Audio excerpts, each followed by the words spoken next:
Well, you just said Margiela. And the shoot that we're doing really started from the idea of deconstruction. Yes.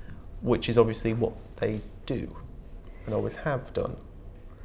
Yes, they do. I mean, literally in the sense of deconstructing something to its essential apron elements, or even taking, in this collection, and I think the one before, the idea of fabric to make to make their collection with, to use the sample swatches, so that then became a patchwork. Yeah, I think also it's that idea.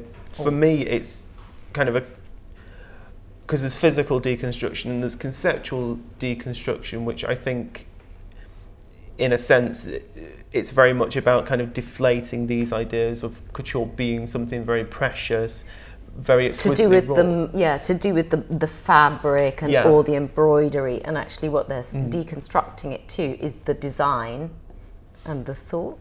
I think as well there's that idea of the human hand and this idea of deconstructing it down, and it's almost by removing that perfection, by making it imperfect, that's emphasizing the accident of the human hand and the fact that a person has touched this and has created this, and it isn't a machine, so it isn't ideal, it's not machine, it doesn't have that cookie cutter perfection. Nor can you really repeat it. Yes. Unless, say, you had exactly those fabric swatches to be able to repeat that particular unique, you know, combination of fabrics. But I think as well there's that idea that with this collection there were fabrics with a provenance, so there was, you know, a coat that was adapted from a Poiret coat. There were samples from, you know, antique embroidery samples, and the implication obviously being that this is the one sample Lesage did in 1954 and this can never be repeated. Yes. So it's almost even more unique than couture can be because it's something unrepeatable. Yeah, it's something unrepeatable repeated. So it's very self-reflexive.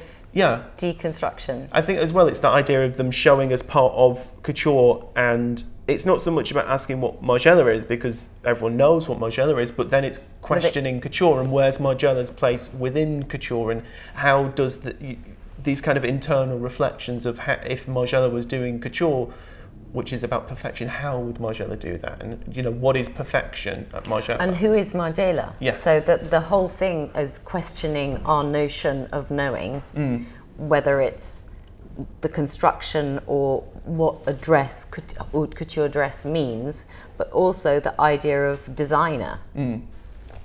Which is interesting in that thing we talked about with the individuals, and now this idea that they've always spoken as a collective, and really couture is seen as, you know, which it is a collective, but it is collective. Anything. Yeah, I think it's seen as an individual auteur's point of view, but really it's a collective, and it's a collective helping to interpret that vision and helping to realise it.